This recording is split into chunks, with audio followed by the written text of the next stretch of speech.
بسم اللہ الرحمن الرحیم۔ شروع کرتا ہوں اللہ کے پاک نام سے جو بہت بڑا مہربان نہایت رحم والا۔ دوستوں، بہنوں، بھائیوں، بزرگوں، السلام علیکم۔ تاریخ اسلام کی 190 نمبر قسط ہم آپ کے سامنے آج پیش کر رہے ہیں، اور اس میں ہم بیان کر رہے ہیں مہدی بن منصور کو۔ محمد المہدی بن منصور کی کنیت ابو عبداللہ تھی۔ بامقام ایدج سن 126 ہجری میں پیدا ہوا ہے۔ اس کی ماں کا نام موسیٰ اردی بن منصور حمیری تھا۔ مہدی نہایت سخت سخی، ہر دل عزیز، صادق، محبوب، ریا اور وجیح شخص تھا۔ اس کے باپ منصور نے اس کو بہت سے علماء کی شاگردی اور صحبت میں رکھا۔ مہدی کی عمر صرف 15 سال کی تھی کہ منصور نے اس کو عبد الجبار بن عبد الرحمن کی بغاوت فروغ کرنے کے لیے سن 141 میں خراسان کی طرف بھیجا۔ سن 143 میں یہ خراسان سے واپس آیا تو منصور نے اس کی شادی صفا کی لڑکی یعنی اپنے بھتیجے سے کی۔ سن 143 میں اس کی ولی عہد اول بنایا اور خراسان کی جنوبی اور مغربی حصہ کا عامل بنا کر رے کی طرف روانہ کیا۔ سن 153 میں اس کو امیر الحج مقرر کیا۔ سن 158 میں اپنے باپ کی وفات کے بعد بغداد میں تخت خلافت پر بیٹھا۔ بغداد میں جب لوگوں نے اس کی بات پر بیعت کر لی تو اس نے ممبر پر چڑھ کے خطبہ دیا اور کہا، تم لوگ جس کو امیر المومنین کہتے ہو وہ ایک بندہ ہوتا ہے۔ جب اسے کوئی آواز دیتا ہے تو وہ جواب دیتا ہے، اور جب اس کو حکم دیا جاتا ہے تو وہ بجا لاتا ہے۔ اللہ تعالیٰ ہی امیر المومنین کا محافظ ہوتا ہے۔ میں اللہ تعالیٰ ہی سے مسلمانوں کی خلافت کے کام انجام دینے کے لیے مدد طلب کرتا ہوں۔ جس طرح تم لوگ اپنی زبان سے میری اطاعت کا اظہار کرتے ہو، اسی طرح دل سے بھی موافقت کرو تاکہ دین اور دنیا کی بہتری کے امیدوار بن سکو۔ جو شخص تم میں عدم پھیلائے تم اس کی مخالفت کے لیے تیار نہ ہو، میں تم پر سے سختیاں اٹھا دوں گا اور اپنی تمام عمر تم پر آسان کرنے والا، اور جو تم میں مجرم ہو اس کو سزا دینے میں صرف کر دوں گا۔ مہدی نے خلیفہ ہوتے ہی سب سے پہلا کام یہ کیا کہ منصور کے قید خانے میں جس قدر قیدی تھے سب کو رہا کر دیا۔ صرف 2 قیدی، وہ قیدی رہا نہیں ہوئے جو باغی، غاصب یا خونی تھے۔ انہیں قیدیوں میں جو رہا ہوئے یعقوب بن داؤد بھی تھا جو قید رہا نہیں ہوا۔ اس میں حسن بن ابراہیم بن عبداللہ بن حسن بن حسن بھی تھا۔ حسن اور یعقوب دونوں قتل ابراہیم کے بعد بصرہ سے گرفتار ہو کر ساتھ ہی قید ہوئے تھے۔ جیسا کہ ہم پہلے بیان کر چکے ہیں، یعقوب کا باپ داؤد بن سلیم کے آزاد غلاموں میں سے تھا۔ وہ خراسان میں نصر بن سیار کا میر منشی تھا۔ داؤد کے 2 بیٹے یعقوب اور علی تھے۔ یہ دونوں بڑے عالم اور فاضل اور نہایت ہی ہوشیار عقلمند تھے۔ جب بنو عباس کی حکومت ہوئی تو بنی سلیم کو بے قدری ہوئی۔ ساتھ ہی یعقوب اور اعلیٰ کے بھی جو بنو سلیم میں شامل تھے کسی نے بات نہیں پوچھی، حالانکہ اپنی قابلیت کے اعتبار سے وہ مستحق القابات تھے۔ جب محمد مہدی اور ابراہیم نے بنو عباس کے خلاف لوگوں کی دعوت دینی شروع کی تو یعقوب اس دعوت میں شریک ہو گیا اور لوگوں کو محمد مہدی اور ابراہیم کی متوجہ کرتا رہا۔ بالآخر حسن بن ابراہیم کے ساتھ قید خانہ سے چھوٹ کر یعقوب کو معلوم ہوا کہ حسن بن ابراہیم قید خانہ سے نکل کر بھاگنے کی کوشش کر رہا ہے۔ اس نے اس کی اطلاع خلیفہ مہدی کو دی۔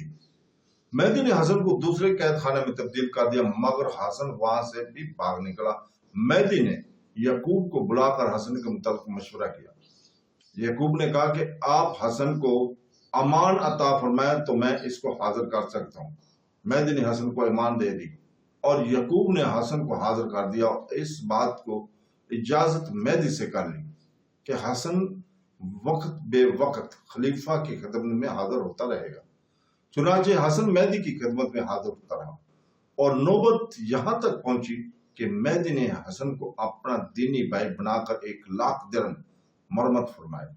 چند ہی روز کے بعد مہدی نے اپنے وزیر ابو عبداللہ کو جو ولی عہدی سے وزیر چلا رہا تھا معزول کر کے یعقوب بن داؤد کو اپنا وزیر بنا لیا۔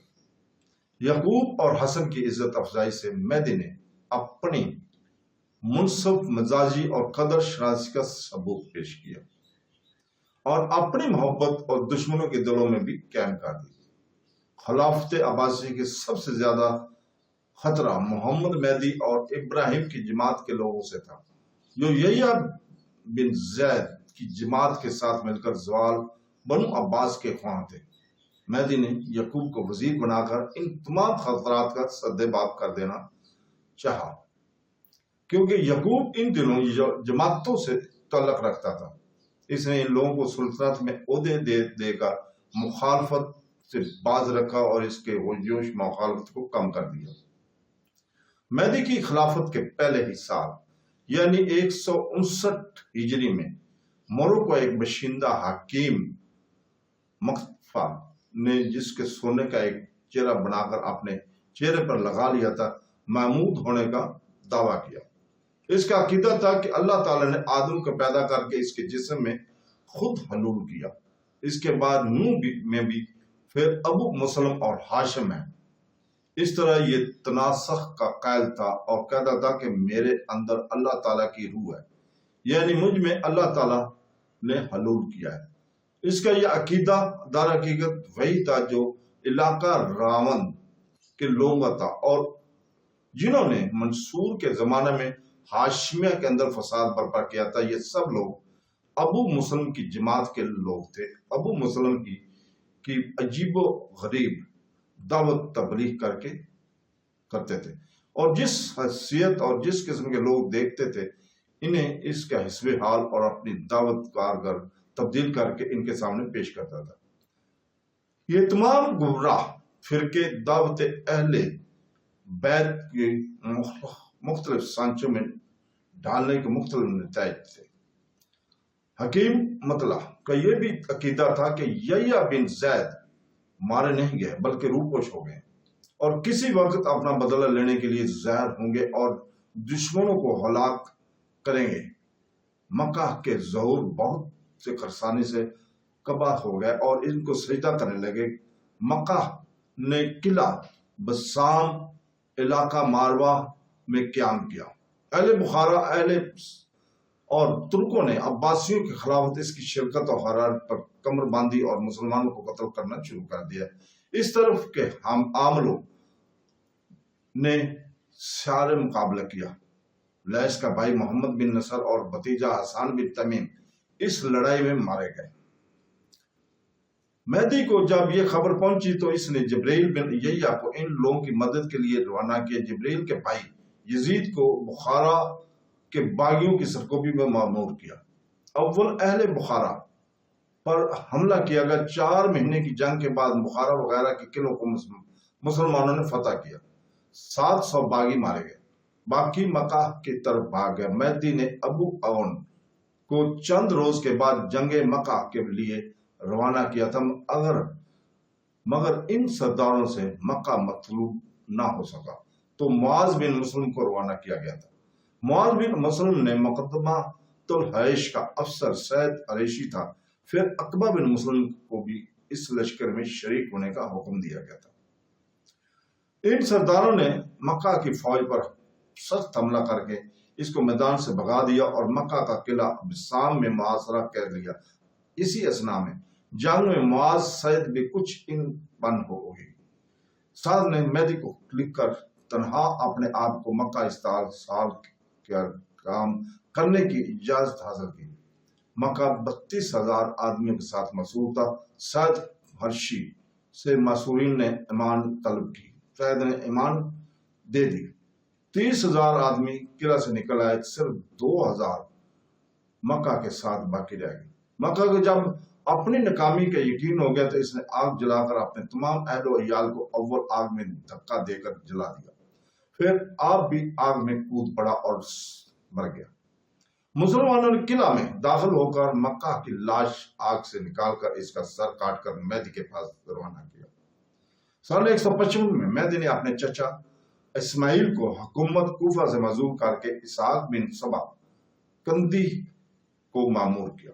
بصرہ کی حکومت اور امامت سے سیدہ اور عبید اللہ بن حسن کو معزول کر کے عبد الملک بن ذہینان نمیری کو مامور کیا۔ اسی سال